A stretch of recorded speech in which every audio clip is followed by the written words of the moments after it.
길이 미끄러울 텐데 미끄러운 길을 잘 오셔서 오늘 거룩한 주일을 지키는 여러분들 모두에게 하나님께서 크신 은혜와 축복을 베풀어 주시기를 주님의 이름으로 축원합니다.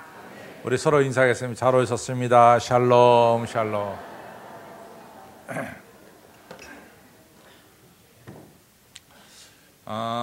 오늘은 이제 교회 절기로 보면은 대림절 두 번째 주일이에요. 그렇죠? 그래서 우리가 지난주에도 제가 말씀드렸지만은 이 대림절 기간에는 촛불을 우리가 밝히는데 지난주에는 보라색이 굉장히 짙었죠. 그렇죠? 근데 오늘은 지난주보다는 조금 엷은 보라색 초가 켜져 있고 아마 다음 주에는 더 엷어지겠죠? 그리고 우리가 이제 크리스마스 날에는 빨간 초를 우리가 걸고 예배를 드릴 줄 압니다. 그런데 이제 오늘이 대림절 두 번째 주일인가 동시에 우리가 전 세계 교회가 오늘은 성서주일로 지켜요. 그래서 12월 둘째 주일은 성서주일이다. 이렇게 생각하면 되겠습니다. 그래서 오늘은 좀 성서에 대해서, 성경에 대해서 우리가 생각하면서 좀 은혜를 이제 받으려고 합니다. 제가 기억에는 우리나라가 이제 에베레스트 산을 전 세계에서 8번째로 정복을 했다고 합니다. 그때가 1978년 이제 9월 15일 날이라고 그러고 그 에베레스트 산 그 정상에서 이제 태극기를 꽂고 또 그때 이제 하나님께 기도드린 그런 역사적인 사건이 있는데 그것이 고상돈 의원에 의해서 고상돈 대원이 그 에베레스트 산 정상에서 하나님께 기도하면서 성경을 읽었다고 합니다. 그 성경 말씀이 내가 산을 향하여 눈을 들리라 나의 도움이 어디서 올꼬 나의 도움이 천지를 지으신 여호와께서로다. 시편 121편에 이 귀중한 성경 말씀을 이 고상돈 대원이 그 에베레스트 산 꼭대기에서 읽었습니다. 이 고상돈 대원은 그 산 위에서 뭔가 감동을 받은 거예요. 그 산 밑에서부터 정상까지 올라오는데 얼마나 힘들었겠어요. 그러면서 산에 올라가면서 늘 느낀 것이 하나님께서 인도하셔서 에베레스트 산 정상까지 올라오게 됐다. 이런 감동 속에서 성경을 갖다가 120편을 읽었죠. 또 여러분들 미국의 교회가 크게 부흥했던 시기가 언제냐? 1930년대 미국 공화당과 더불어서 미국 교회가 엄청나게 부흥됐어요. 그때 무디도 그때 활동을 했고, 근데 그때 활동한 훌륭한 부흥사 중에 하나가 지프 스미스라고 하는 목사님입니다. 근데 이 목사님이 부흥에 가서 말씀을 전하면은 하루에도 이 수천 명씩, 수백 명씩 예수 믿겠다고 이처럼 헌신하는 역사가 일어나기 시작했어요. 그런데 이제 이같이 부흥도 되지만은 우리가 초대교회 역사를 보면 부흥도 되지만은 동시에 이 부흥에 반대하는 일들도 똑같이 일어나요. 근데 이 집스미스가 가는 곳마다 이 부흥의 역사가 일어나니까 이거 좀 어떻게 찬물을 끼얹어야 되겠다 이렇게 생각하는 사람들이 있었겠죠.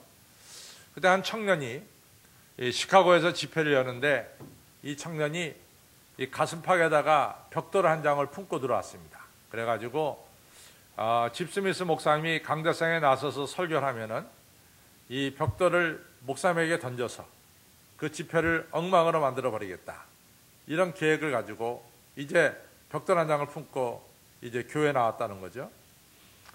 근데 목사님이 등단해서 설교할 시간을 기다렸습니다. 때가 돼서 이제 목사님이 이 강다상에 딱 들어섰는데 그 목사님 평상시하고는 다르게 말이죠. 하필은 그날은 그 청년을 이렇게 뻔히 쳐다보면서 아주 쳐다보면서 말씀하기를 하나님이 당신을 사랑하십니다. 이 얘기를 했다는 거예요. 젊은이여 하나님이 당신을 사랑합니다. 이게 평상시하고는 다른 거죠. 근데 이 청년이 그 말씀을 듣고 차마 가슴팍에 있는 벽돌을 뺄 수가 없었어요. 그리고 설교를 다 들었습니다. 그 다음날 아침에 목사님 머무시는 숙소에 청년이 찾아갔습니다. 목사님, 사실은 어젯밤에 집회 때 제가 가슴에 벽돌을 품고 나와서 목사님에게 던지려고 했던 사람입니다. 벽돌로 목사님을 던지려고 했는데 목사님은 하나님 말씀으로 나를 강타했습니다. 그래서 제가 그 예배를 통해서 예수님을 영접하게 됐고, 그리고 예수님을 믿으며 살겠습니다. 그렇게 고백하더라는 거죠. 그리고 꼭 3년 뒤에 이 청년이 무디 성경학교를 졸업하고 전도사로 나가게 됐습니다. 특별한 순간에 이 청년에게 하나님 말씀이 들려진 거죠.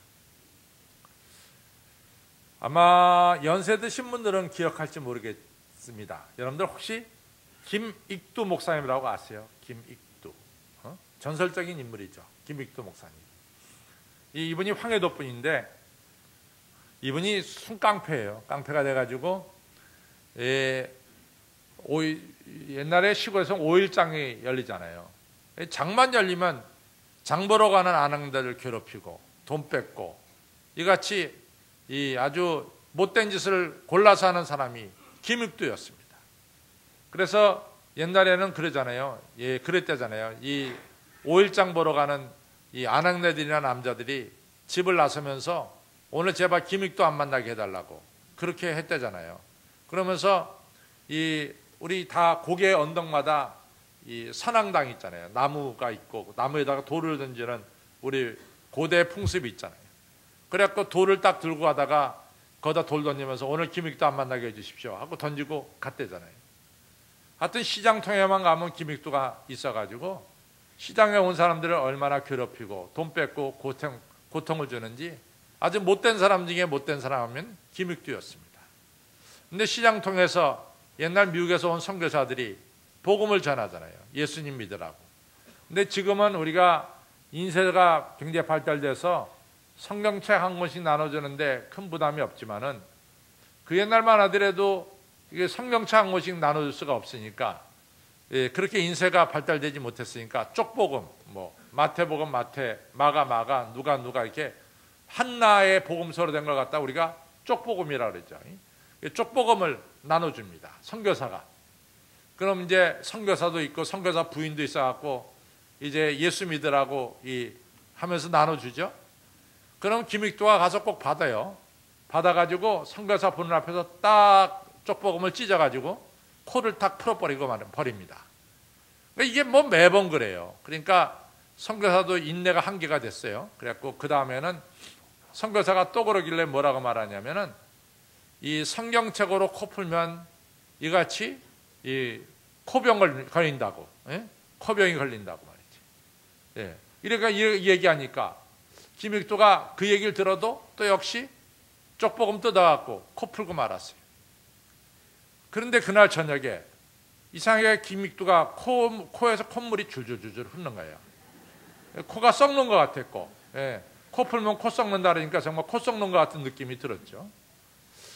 그런데 지금은 우리가 병원이 많기 때문에 이비인후과 찾아가서 콧물이 흘러도 이게 코가 썩는지 감기 걸려서 콧물이 나는지 금세 발견할 수 있지만은 그 옛날에 무슨 병원이 있어. 그러니까 이 외국 선교사가 성경처럼 코 풀면 코 썩는다 그러니까 코 썩는 줄 알고선 아주 겁이 잔뜩 먹었죠.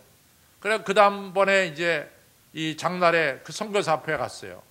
아니 당신 말대로 내가 이 성경처럼 코 풀었더니 코 썩는 것 같이 매일같이 콧물이 나온다고 어떻게 하면 고칠 수 있냐고. 그러니까 이제 선교사가 저 아래에 내려가면은 교회가 있는데 교회 가면 이 코병 고친다고. 그래갖고 김익두가 그 아래 교회 가서 예배드리다가 예수님 영접했어요. 그래가지고 김익두가 우리 한국 교회에서 남는 위대한 이 부흥사가 된 거죠. 제가 이같이 세 가지 얘기를 했어요.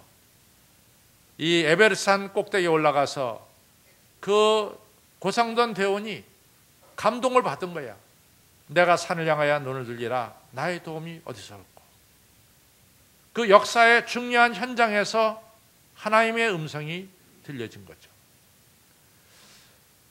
또 하나는 왜 하필이면 집 스미스 목사님이 그날따라 그 젊은이에게 젊은이여 하나님이 당신을 사랑합니다라고 하는 이 말씀을 전했을까? 그것도 구체적인 시간에, 구체적인 순간에 하나님의 음성이 젊은 청년에게 들려진 겁니다. 또 하필이면은 왜 김익두는 성경책으로 코를 풀다가 콧물이 나는 걸 갖다가 정말 선교사의 말씀대로 코가 썩는 것으로 알고 교회에 나가서 예수님을 영접하게 됐을까? 우리가 이제 성경주의를 되게 만나면은 되게 이제 이렇게들 얘기합니다. 금년에는 성경을 한번 완독하십시오. 뭐 이것이 성경주의에 보통 할 수 있는 이야기지만은 저는 오늘 조금 좀 바꾸겠어요. 성경이 오늘 우리의 삶 속에 구체적으로 역사하고 계시다는 것을 우리가 느끼고 깨닫고 믿자 이 얘기죠. 성경 말씀은 뭐 10번 통독했다, 20번 통독했다. 그것도 중요하지만은 성경 말씀은 오늘 구체적으로 나에게 이 삶의 한 현장에서 역사하고 계시다. 이런 말씀입니다. 그래서 여러분과 제가 성경책을 읽을 때마다 이 성경책이, 성경 말씀이 오늘 나에게 무엇을 가르쳐주고 있는가, 무엇을 의미하고 있는가, 10번, 20번 읽었다기보다는 오늘 내가 읽는 성경 말씀이 오늘 나에게 뭘 의미하는가, 이걸 좀 심각하게 생각해 보자, 이런 얘기입니다. 그래서 우리가 성경을 몇 번 읽었다, 이것보다는 오늘 하나님 말씀이 오늘 나한테 뭘 의미하느냐, 이런 방향으로 우리가 좀 생각의 틀을 바꿔나가자, 이런 얘기죠. 우리가 이제 되게 이 역사라 그러면은 우리가 이제 성경을 갖다가 뭐 이스라엘 역사다 이렇게 얘기하지만은 하여튼 이 역사가 되려고 그러면은 적어도 3가지가 필요해요. 틀림없이 사건이 있어야 됩니다. 그리고 그 사건에 대한 자료가 오늘까지 좀 남아 있어야 돼요. 이 사건도 없고 자료도 없으면은 이건 역사가 될 수가 없어요. 그렇죠? 또 사건이 있는데 자료가 하나도 없다? 잊혀진 사건이에요. 자료가 없으니까. 예를 들자면은 1919년 3월 1일 날 우리가 독립운동이 우리나라에 일어났죠. 그렇죠? 틀림없이 3.1운동이 일어났습니다. 그리고 3.1운동에 대한 자료가 오늘날 많이 남아있어요. 많이 남아있어요. 그래서 그 자료와 사건과 자료를 가지고 오늘날 많은 분들이 도대체 3.1운동이 오늘 우리나라에게 또는 나에게 의미하는 게 뭐냐, 이런 걸 생각합니다.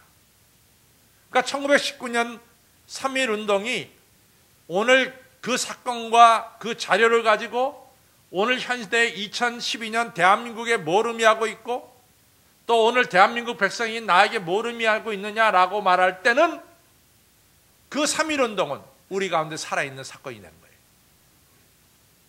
그래서 어떤 사람은 식민적인 사고를 가진 사람은 3.1운동은 이것은 이 잘못된 운동이다. 식민지적인 사관을 가진 사람이죠.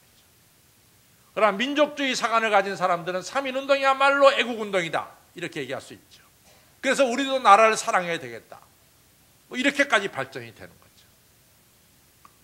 그러니까 2000년 전에 이 역사했던 사건이 오늘 나한테 뭘 의미하느냐, 이것이 중요하다 그 말이죠.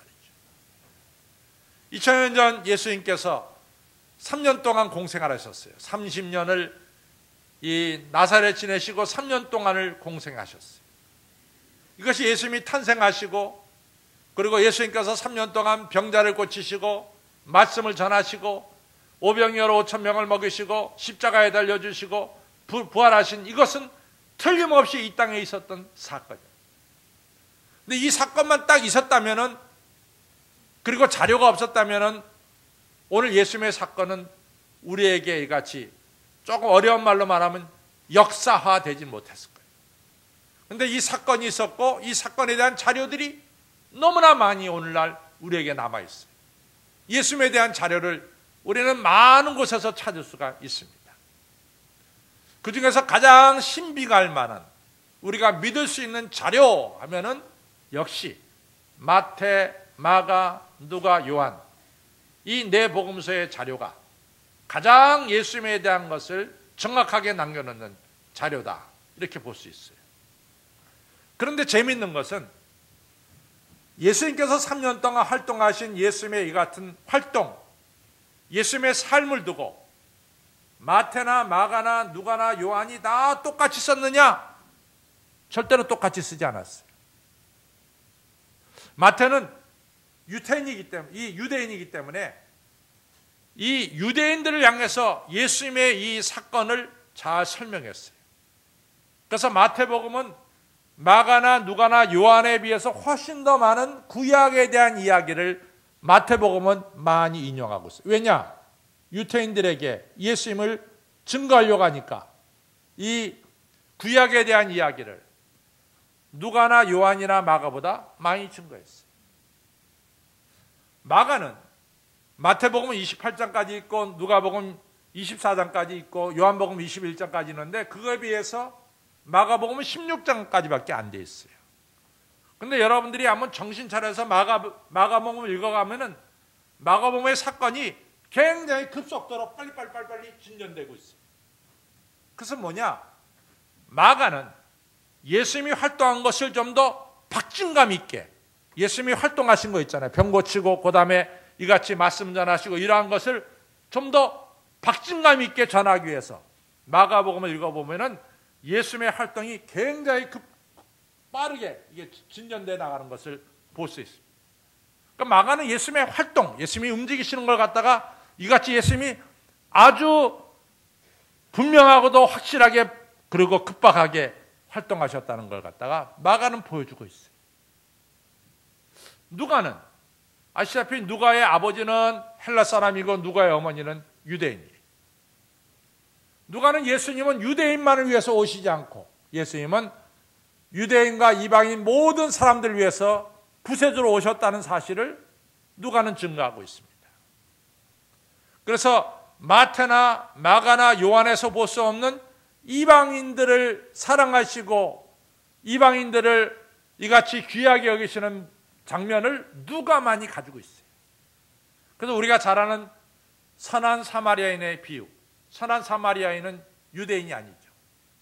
이 선한 사마리아인에 대한 비유는 마태에도 볼 수 없고 마가도 볼 수 없고 요한에서도 볼 수 없어요. 오직 누가복음 10장에만 선한 사마리아인의 이야기가 나옵니다. 또 10명의 문둥병자가 다 고침받았고 그리고 예수님께 와서 감사 인사를 한 사람은 천대받는 사마리아인이었어요. 그 이야기는 마태에서도 볼 수 없고 마가에서도 볼 수 없어요. 오직 누가복음 17장에만 그 이야기가 나오고 있어요. 그러니까 똑같은 예수님의 행하시는 것을 보면서 각자 예수님의 행하시는 것이 마태에게 의미하는 것은 이렇고 마가에게 의미하는 것은 이렇고 누가에게 의미하는 것은 이렇고 요한에게 의미하는 것은 또 이렇게. 예수님의 사건은 모든 사람들에게 다 특별한 의미를 주면서 오늘 예수님이 우리의 삶 속에 살아있게 만드는 것이 바로 예수님의 사건이다 그 말이에요. 그러니까 A란 사람이 성경 보면서 나는 이런 느낌을 받았다. 여러분 똑같은 느낌 받을 필요가 없어요. 여러분은 여러분들의 삶의 현장에서 하나님의 말씀이 여러분들에게 주시는 특별한 뜻이 있다 그 말이에요. 그러니까 오늘은 우리가 성경을 읽으면서 A란 사람이 이런 은혜를 받았는데 나도 그런 은혜를 받아야 되겠다. 그것도 좋지만은 A란 사람은 이런 은혜를 받았지만 나는 말씀을 통해서 오늘 내게 주시는 하나님의 은혜가 뭐냐? 오늘 하나님 말씀이 나에게 뭘 의미하고 있느냐? 이것을 생각하면서 말씀을 읽어라 그 말이에요. 성경 말씀을 읽을 때 10번 쓰면 읽는 것도 좋지만 성경 말씀을 읽으면서 오늘 이 말씀이 나한테 뭘 의미하느냐? 이것이 중요하다 그 말이에요. 독일어는요 역사라고 하는 걸 갖다가 두 가지 단어로 얘기하죠. 하나는 히스토리, 우리가 잘 아는 히스토리로 얘기합니다. 그건 사실 있는 거를 얘기하는 거예요. 그렇죠? 사실을 그대로 얘기하는 거지. 그것이 히스토리예요. 또 하나는 게슈테라고 얘기합니다. 게슈테는 뭐냐? 이 역사가 오늘 나한테 뭘 의미하느냐? 이것이 역사라는 거지. 그러니까 하나님 말씀을 읽어가면서 오늘 나에게 뭘 의미하느냐?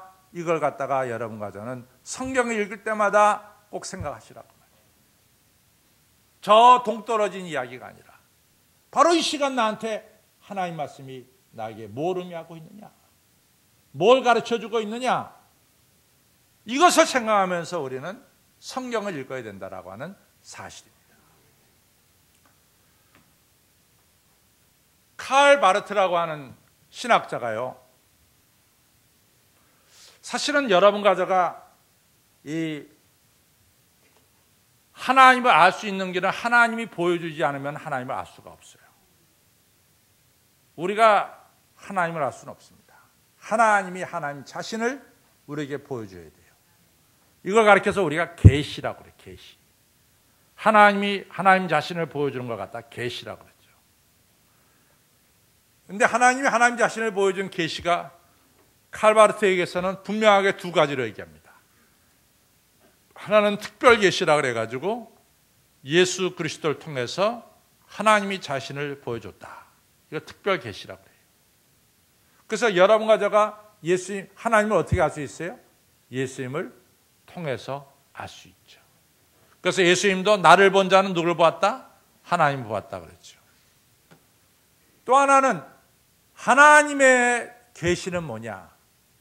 바로 오늘 들려지는 말씀을 통해서 우리는 하나님을 알 수 있다 이거죠. 들려지는 말씀을 통해서 알 수 있다는 거죠. 그러면 들려지는 말씀을 듣는다고 하는 것은 뭐냐? 오늘 하나님이 살아서 우리에게 말씀을 전하고 또 여러분과 저는 살아있기 때문에 그 말씀을 들을 수가 있다는 거지. 그래서 공통적인 게 있어요. 하나님은 살아서 우리에게 이 시간 말씀을 전하시고 여러분과 저는 살아있기 때문에 지금 귀가 열려서 뭐예요? 말씀을 듣는 거지. 말씀을 전하는 분도 살아있는 것이고 말씀을 듣는 여러분과 저도 살아있는 것이고 들려지는 말씀도 뭐예요? 살아있는 말씀이라 이거죠. 그래서 하나님의 말씀은 이 시간 살아서 내 귀에 들려온다는 거예요. 성경을 보십시오. 하나님은 한결같이 살아서 활동하는 사람들에게 말씀을 전하셨어요. 창세기 12장에 갈대아 우리에서 농사짓던 아브라함에게 찾아갔어요. 아브라함아, 너 75세까지 자식이 없지. 응? 너 자식이 없지 않냐? 내가 너한테 자식을 줄 거야. 응? 그러니까 너 고향을 떠나서 내가 내게 지시한 땅으로 가라. 내가 너를 만민에게 복을 주는 복의 근원으로 삼겠어. 이 들려지는 하나님 말씀을 뭡니까? 아브라함은 그 순간 살아서 그 말씀을 들은 거야. 하나님의 음성을 들은 거지. 그리고 그 말씀 듣고 고향을 떠나는 거지.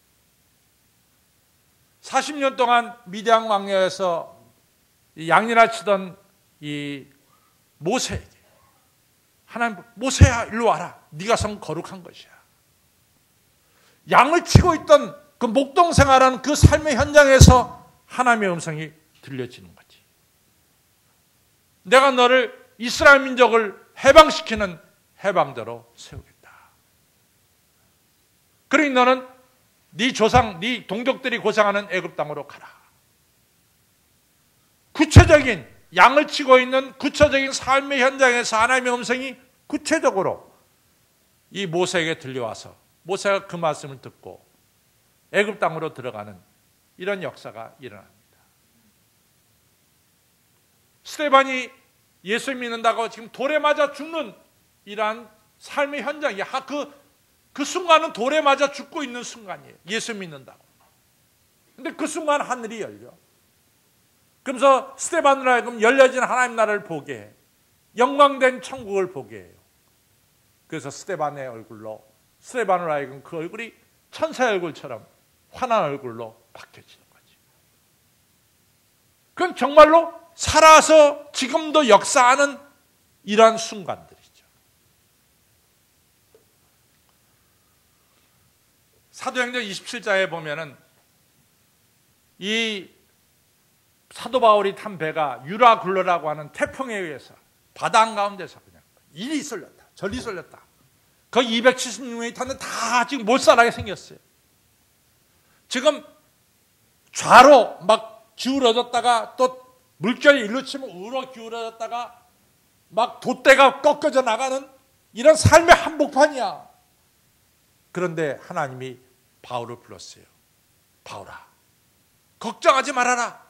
네가 로마 황제 가이사 앞에 설 것이고 너와 함께하는 276명 한 명도 생명을 잃지 않을 것이다. 풍랑이 움직이는 그 순간에 하나님이 사도 바울에게 말씀을 주신 거죠. 그래서 하나님 말씀은 오늘 2012년 12월 9일 지금 이 순간에 우리에게 살아서 지금 현장 이 순간에 하나님은 우리에게 들려주시는 것이 바로 하나님의 말씀이라는 거죠. 그래서 우리는 이 말씀을 들어야 돼요. 그래서 여러분들은 우리가 말씀을 이같이 들을 때마다 오늘 이 시간 나에게 들려주는 말씀이 무엇이냐? 하나님이 나에게 이 순간 주시는 말씀이 무엇이냐? 이것을 깊이 깊이 생각하면서 말씀을 들어야 돼요. 다른 사람이 아니야. 며느리 쿡 찌르면서 야 목사님이 너한테 지금 말씀 그게 아니래. 아무개 김지사 찌르면서 김지사 지금 목사님이 너한테 얘기하잖아. 너가 아니래도 누구한테? 나한테 하는 말씀으로 들어야 된다. 이것이 살아 역사하는 말씀이래요. 그 말씀을 나한테 들려지는 말씀으로 들려질 때 바로 거기서 삶의 역사가 일어나는 거예요. 삶의 역사가 일어나는 거예요. 제가 이제 질문을 받는 것 중에 이제 가끔 후배 목사님들한테 받는 것 중에 하나가 뭐냐면은 목사님 어떻게 설교하실 때 원고를 안 보고 설교하게 됐습니까? 이것이 이제 제가 받는 질문 중에 많은 질문이에요. 근데 그 역사를 좀 생각해 보면 이런 겁니다. 제가 이제 미국서 목회할 때 이 베다니 장로교회라고, 저는 대한나한가교회 담임 목사였는데 베다니 장로교회라고 그 교회가 담임 목사님이 설교를 못하게 됐어요. 그래서 노회가 저보러 그 교회 가서 10시 반 예배인데 설교하고, 그리고 저희 교회하고 차로 한 5분밖에 거리가 안 돼요. 설교 끝나고는 저희 교회는 그때는 저희 건물이 없었으니까 베다니 교회는 미국 장로교로부터 그 좋은 건물이 1센트에 받았어요. 1센트. 그냥 거저 준 거지. 이 펜이 하나 가지고 그 건물을 받게 됐죠. 그래서 그 교회는 이 10시 반에 예배 드리고 건물도 훌륭하고 그래서 교인들이 참 많이 모였어요. 그 당시 한 400명 모였으면 대배 한 400명 모이면 많이 모이죠. 미국 장로, 미국 교회에서, 미국 이민간 교회에서. 제가 10시 반에 거기 가서 설교하고, 그 다음에 이제 거기 설교 끝나고 돌아오면은 우리 교회 와서 설교를 하는데, 제가 사실은 똑같은 설교를 설교하지만은 그래도 우리 교회 교인들한테 설교할 때는 손이 안으로 굽잖아요. 그러니까 좀 더, 그건 정직하겠지. 내가 손을 안 굽지. 뭐 내가 내 교회 교인들이 더 중요하지, 뭐 남의 교회 교인들 중요하지만 하나님한테는 똑같이 중요하지만 나는 좀 덜 중요하죠. 나는 하나님이 아니니까. 그런데 이상한 일은요, 아니 그 교회 10시 반 설교하면 교인들이 아멘 아멘 하면서 다 은혜 받아. 근데 우리 교회만 와서 설교하면 전부 다 뭐 이 온유월의 병아리처럼 전부 다. 아, 사람이 돌아요. 그런 거 보면은 잠깐 비교가 되고. 그런 와중에서 이 헐리우드 장로교회 로이드 목사님, 참 헐리우드 장로교회 그 참 엄청난 교회예요. 헐리우드 블루보드에 있는 헐리우드 장로교회인데 그 교회는 아주 그 교인들이 앉을 틈이 없어서 그 백인들이 다 서서 예배드리는 그런 교회. 가득 차. 정말 미국 장로교회 치고 신기한 일이 벌어지는 교회가 이 헐리우드 장로교회라. 그래서 우리 이제 목사님들이 도대체 헐리우드 장로교회 목사님을 모셔다가 어떻게 당신의 교회는 그렇게 교인들이, 백인들이 그것도 넘치도록 모입니까? 이걸 이제 노하우를 들으려고 그 목사님 모셔다가 이제 강연을 듣는 거죠. 근데 그 목사님이 자기 설교하는 것을 얘기하는데 그분이 이제 심리학을 전공했어요. 그래서 굉장히 심리학적으로 설교를 하는데 그것도 그분의 제 장점 중에 하나겠죠. 근데 그분이 무슨 얘기를 하냐면 자기가 어느 날 어느 장소에 강연하려고 초대받아서 이제 강연을 가는데 밤새 원고를 썼다는 거지. 원고를 딱 쓰고 이제 가는데 시간이 별로 안 남았다는 거지. 그래가지고 급하게 이제 가야 되니까 원고를 딱 들고 나오면서 원고를 갖다가 자동차 위에다가 딱 놓고 그리고 너무 급하니까 그 원고를 들고 차 안에 들어가야 되는데 넣고 차 문을 열고 원고 위에다 놓은 걸 잊어버렸어요. 그 차 딱 닫고 휙 갔다고. 원고 다 날라갔지. 보니까 원고가 없는 거야. 다 날라간 거야. 돌아가서 원고 줍기는 너무 늦었어요. 지금은 다 컴퓨터에 원고 했으니까 거기 가서 다 출력하면 되지만 옛날에는 다 손으로 썼으니까 그런 게 어디 있어요. 큰일 났다. 야, 큰일 났다. 나 원고 없으면 설교 못하는 사람인데 큰일 났다. 이래가지고 밤새 원고 쓴 거를 조금 기억했대요. 내가 뭘 썼나. 그리고 집회 가서 설교를 했더니 거기 모였던 사람들이 목사님 오늘 설교가 최고입니다. 다 그러더래요. 오늘 설교에 은혜 받았습니다. 그래서 그 하는 말이 그분 말씀이 우리 여러 목사님들 한번 시도해 보십시오. 원고에만 눈을 붙이고 얘기하지 마시고 교인들의 눈을 보면서 내가 서장님 눈을 보듯이 이렇게 눈을 보면서 설교해 보십시오. 그럼 달라질 겁니다. 그렇게 얘기할 때 저는 그 말씀이 하나님이 나에게 주시는 맞습니다. 아멘 받았어. 그래서 그때부터 바뀐 거야. 그 순간에 그분을 통해서 주시는 말씀이 나는 하나님이 나한테 주시는 맞습니다. 그걸 받았대도 그게 저를 바꿔놓은 거예요. 오늘 예수님께서 회개하라 천국이 가까웠다라고 말씀하신 그 말씀이 바로 나에게 주신 말씀이다. 받아들일 때 그 말씀에는 역사가 나타난대도 제가 얘기하고 싶은 게 그거예요.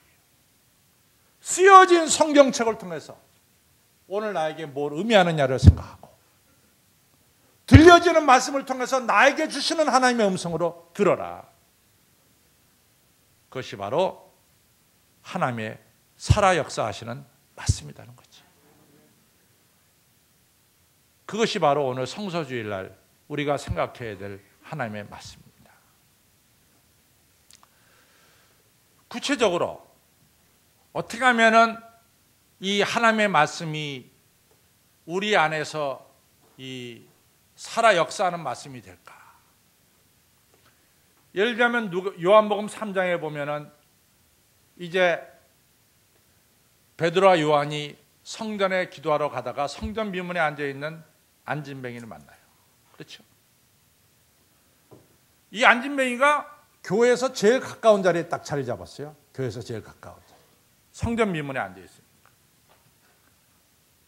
그 교회하고 제일 가까운 자리에 앉아 있지만 교회하고는 관계가 없어. 이 사람은 뭐만 관계 있느냐? 교회에 드나드는 사람의 주머니에만 관계 있는 거예요. 저 사람이 오늘 나한테 얼마를 적산할 거냐? 이거밖에는 관심이 없어. 교회하고 제일 가까운 데 지내지만은 교회 안에 계신 하나님과는 관계가 없어요. 뭐에 그럼 관계가 있냐? 교회에 드나드는 사람의 주머니에만 관계가 있는 거예요. 그러면 이 요한복음 3장에 나오는 이 요한복음 3장이 아니라 사도행전 3장에 나오는 이 이야기가 오늘 나에게 뭘 의미하느냐? 구체적으로 이걸 지금 제가 생각하자 그랬죠. 쓰여진 말씀은 나한테 뭘 의미하느냐? 그럼 도대체 성전 미문에 앉아있는 40년 된 안진뱅이는 누구냐? 내가 아니냐? 응? 내가 아니냐? 나의 살아온 40년을 보면은 나는 정말로 내가 주도적으로 일어나서 뭔가 하나님께 영광 돌리는 일을 했느냐? 나는 맨날 앉아 있어가지고 하나님이 던져주는 이 먹을 것만 입만 딱 벌리고 먹은 인간이 아니냐? 지나가는 사람들이 적선해주는 돈이나 바라보는 인간이 아니냐.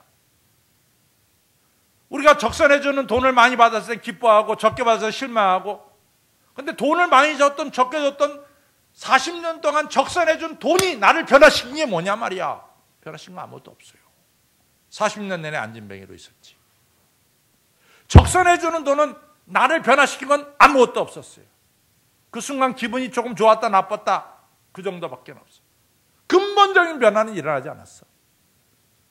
그런데 베드로 요한이 응가금은 없지만 나사렛 예수의 이름으로 일어나 걸어!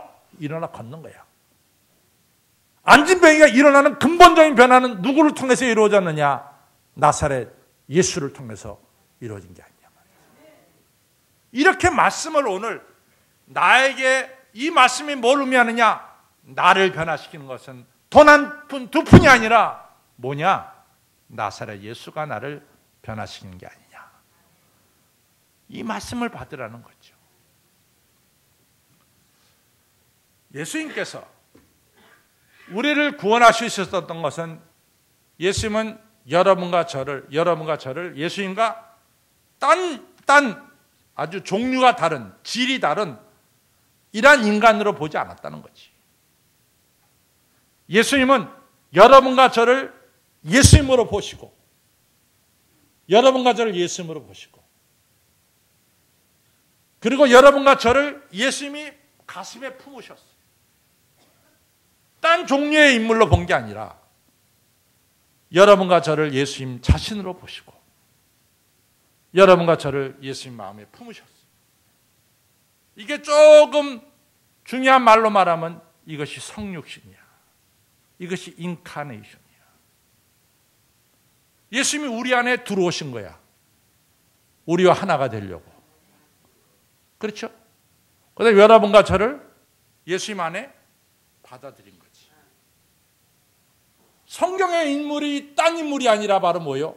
나고. 그렇죠? 성경의 인물이 딴 인물이 아니라 전 2000년 전에 살던 삭개오가 아니라 그 삭개오가 바로 내가 되고 삭개오가 내 안에 들어오는 것. 이같이 이러한 현상을 가르쳐서 우리가 뭐라 그래? 인카네이션이라고 그러죠. 성육신이라고 그러죠. 하나가 되는 거라고 그러죠. 이럴 때 기적의 역사는 일어나는 거예요. 예수님이 우리를 품으셨기 때문에, 예수님이 우리를 품고 십자가에 달려 죽으셨기 때문에 우리는 예수님의 죽음으로 말미암아 거룩해지고 깨끗해지는 거죠. 저는 지금도 생생하게 들리는 소리가 있습니다. 몇 년 전에 제가 이제 총회 서기를 할 때 우리 교단에서 이 한국하고 호주하고 120주년, 선교 120주년 기념대회가 호주 시드니에서 열렸을 때 제가 총회 서기였기 때문에 가게 했어요.